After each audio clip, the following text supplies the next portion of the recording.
Welcome to the bloodiest countdown of the decades. We're ranking the top 20 slasher films from horror's golden age, starting from the it's fine, and working our way up to the absolute legends that still make you check your closets at night. We're looking at the ultimate 70s and 80s slashers, from decent to absolutely essential. You've made it through Halloween. Now try and survive Christmas. Coming in at number 20, Silent Night, Deadly Night, 1984.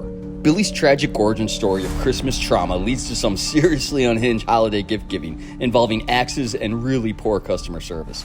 The controversy was probably more entertaining than the actual movie, but hey, at least it's not boring. Sure, the budget was smaller than most people's Christmas shopping list at $750K, but it managed to slay its way to $2.5 million.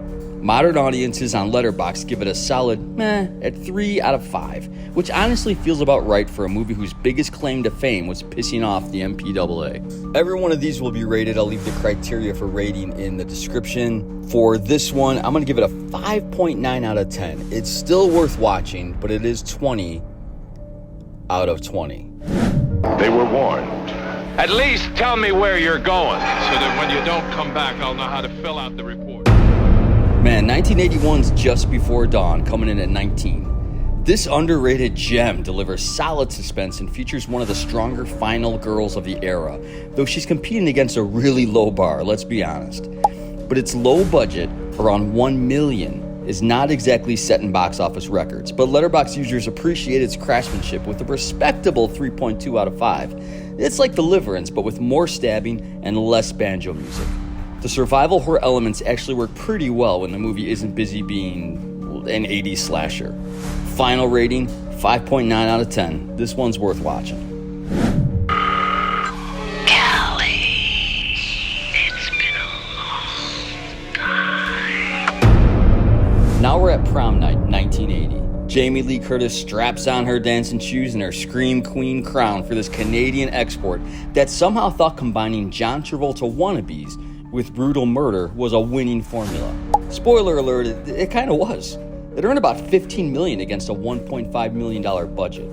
The disco soundtrack slaps harder than the killer's weapon of choice, though modern Letterboxd audiences aren't quite feeling the groove, at a 2.8 out of 5. Still, it's peak 80s cheese with a side of competent slashings, and sometimes it's exactly what you need. Final rating, a 6 out of 10. This one's worth watching. I've been at Sleepaway Camp for almost 3 weeks, and I'm getting very scared. This is a fave. Sleepaway Camp, 1983. Angela's quiet demeanor hides secrets that make her bunkmates' diary entries look like children's books. This low-budget wonder turned $350K into $11 million, proving that sometimes all you need is a good twist and some questionable acting to strike gold. The ending is so bonkers it became a legendary among horror fans. We're talking, what the actual hell did I just watch? Levels of jaw-dropping. Another one definitely worth watching. Because of the bizarre nature of this birthday party, pray you're not invited. Happy birthday to me, 1981. This Canadian mindbender serves up kills so bizarre they make Rube Goldberg machines look simple. We're talking death by shish kebab skewer, among other creative choices. With a $3.5 million budget that somehow justified some truly unhinged murder sequences, it earned around $10 million from audiences who clearly appreciated the commitment to weirdness.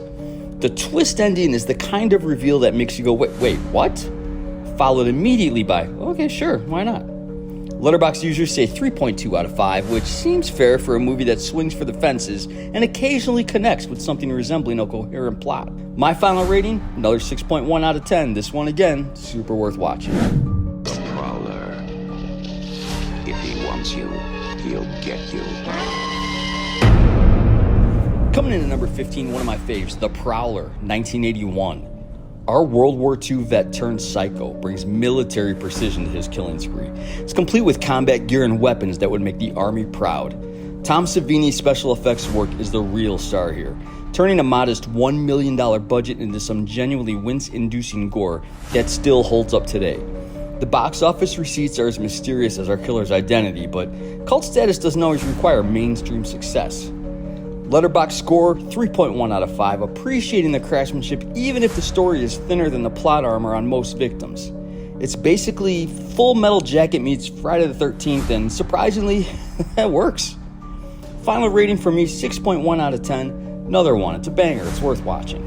This summer, a legend of terror isn't just a campfire story anymore.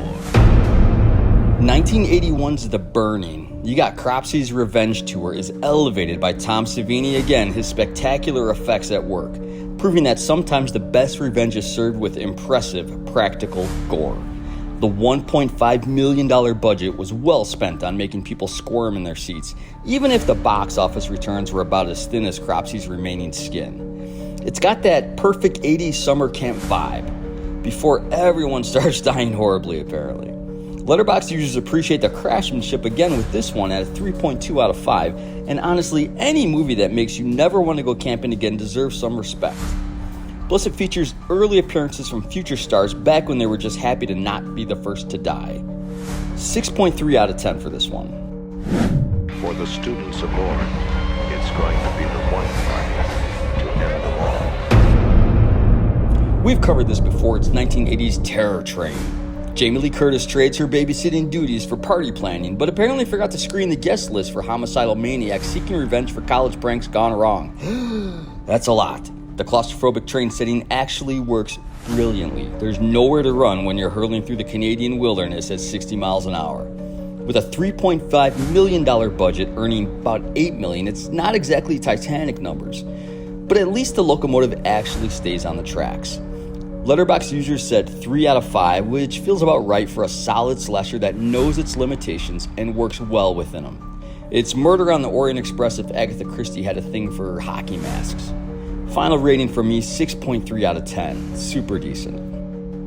All the girls are planning a party. It's a slumber party for old time's sake. Be on the lookout for an uninvited guest. Number 12, Slumber Party Massacre from '82. This feminist-leaning slasher plays with genre conventions that still deliver the goods. It's like having your cake and eating it too, except the cake is made of social commentary and the frosting is, well, it's made of blood. The $220,000 budget stretched impressively to earn $3.6 million, proving that sometimes less is more, especially when more would just be more terrible dialogue. Director Amy Holden-Jones brings a knowing wink to the events that make the campy elements feel intentional rather than accidental.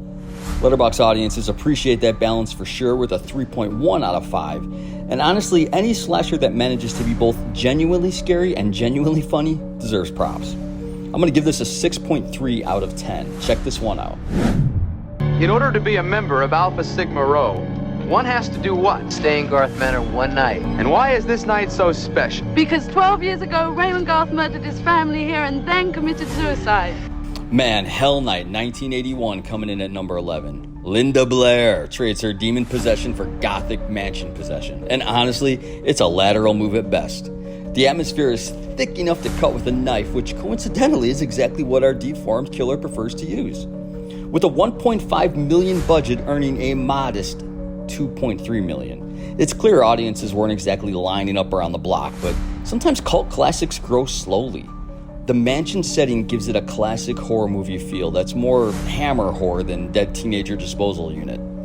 Letterboxd said, hey, 3.1 out of 5. And while it's not revolutionary, it's got enough gothic charm to make you forget you're watching another teens trapped in a scary place movie. I'm going to hit this one as well with a 6.3 out of 10. Definitely check this one out too.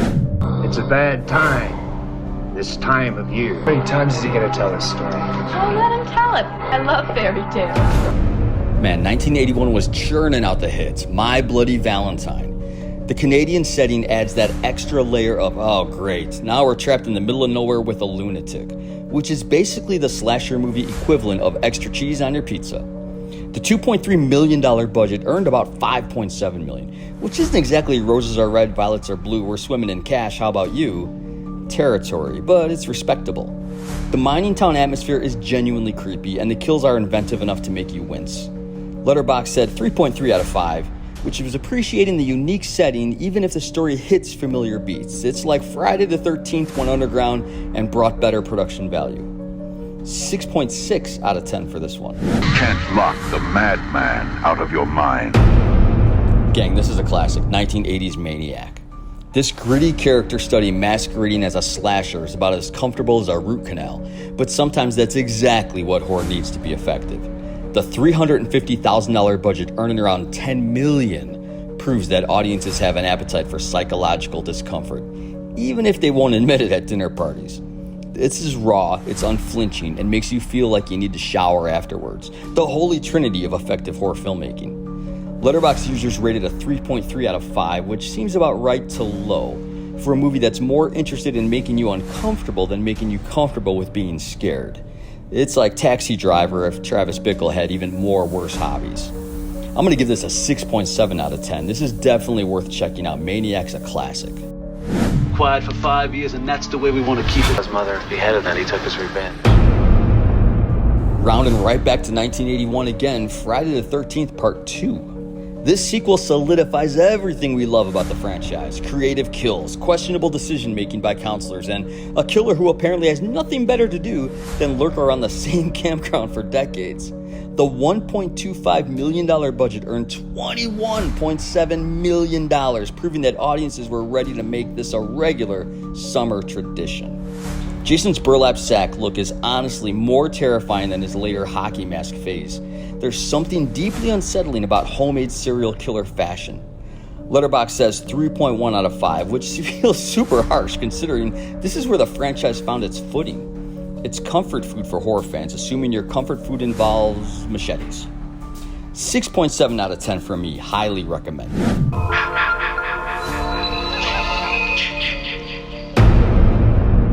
Guys, we are staying around the early 80s for this whole list, man. Friday the 13th, 1980. Camp Crystal Lake, where the only thing getting lit around the campfire are the counselors themselves. This derivative little gem took a $550,000 budget and turned it into $39.7 million. Sure, it's basically Halloween with worse acting and more creative death scenes, but sometimes imitation is the sincerest form of making serious bank. The reveal of who's actually doing the killing is genuinely surprising, mainly because you spend most of the movie assuming it's someone that's competent. Letterboxd users say 3.2 out of 5, which again seems unfair considering this launched a franchise that's still shambling along decades later. It's like the McDonald's of slasher films. This is not gourmet, but somehow exactly what you want at 2 a.m. 7.1 out of 10 for this one. Friday the 13th. They wanted to see something different, but something different saw them first. Hey 70s, The Hills Have Eyes from 1977. This gritty survival horror pits suburban normalcy against primal savagery. And spoiler alert, the suburbanites don't have much going on for them in a knife fight. The estimated $230,000 budget somehow stretched to earn around $25 million, which is the kind of return on investment that makes studio executives weep with joy. It's social commentary wrapped in visceral horror, like a philosophy lecture delivered with a sledgehammer. Letterboxd said, hey, 3.4 out of 5, appreciating Craven's blend of intelligence and brutality. It's basically Little House on the Prairie meets Mad Max, and surprisingly, that combination works far better than it has any right to. I'm hitting this with a 7.3 out of 10. Loved it. A high school girl's been murdered. Mr. Harrison's daughter is missing. And now at the house where she lives, the other girls are getting obscene phone calls. Man, we're staying in the 70s. Black Christmas, 1974. This proto-slasher is basically the horror movie equivalent of receiving a prank call from hell.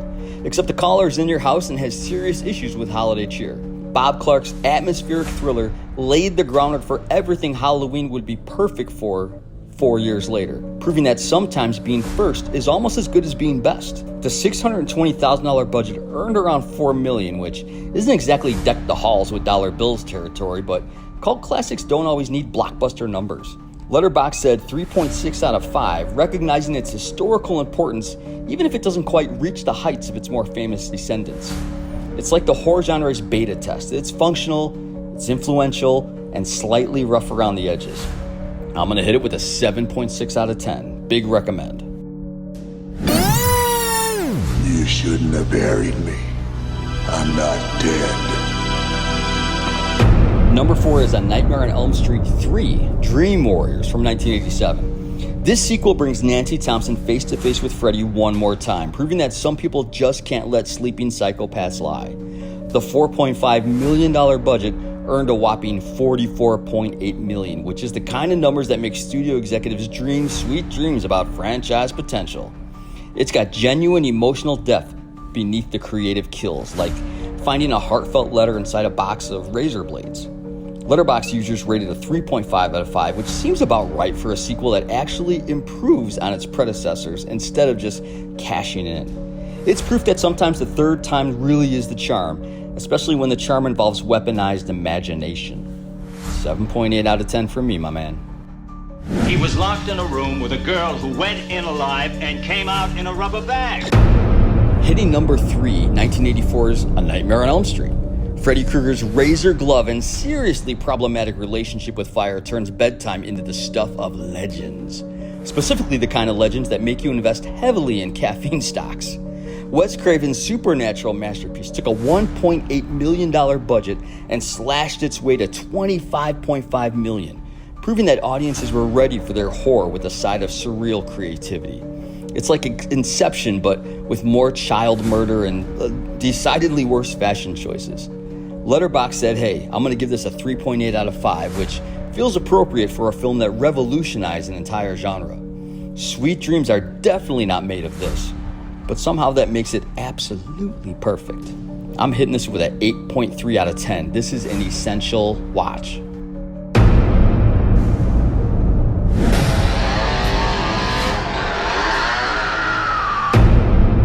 Ooh, I feel that lump in my chest. We are at number 2.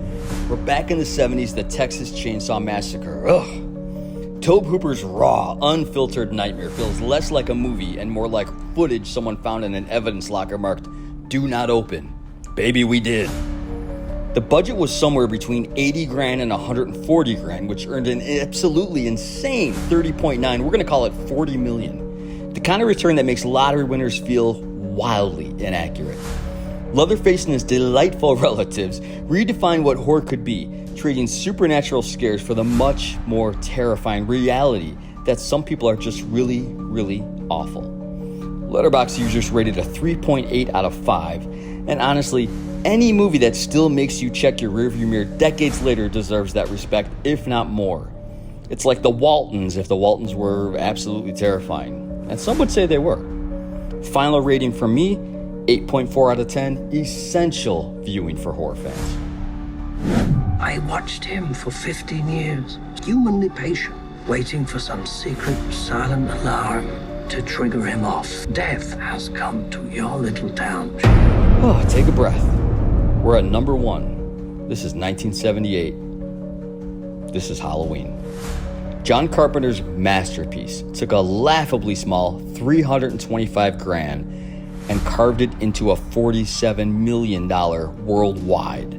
The kind of financial success that makes studio executives weep tears of pure joy. The Shape basically wrote the book on how to be a proper slasher villain. Silent, relentless, and with the kind of work ethic that puts most serial killers to shame. Letterboxd users are losers, and they rated it 3.9 out of 5, which feels criminal for the movie that birthed an entire genre. It's not just a horror movie, guys. It's the horror movie that taught every other horror movie how to properly terrify audiences. Final rating from me, I'm gonna give it a 9.3 out of 10. This is wildly essential viewing. Gang, that's my top 20 list of slashers from the 70s and 80s. It is definitive. You cannot argue with this. But, like, if you were going to argue with this, what did I miss? Throw it in the comments. What did I absolutely get wrong? This is subjective. Not to me, but to the rest of society, likely it is. From decent holiday-themed mayhem to absolute genre-defining masterpieces, these films carve their way into horror history one creative kill at a time. Now, if you'll all excuse me, I need to go check on my door locks twice.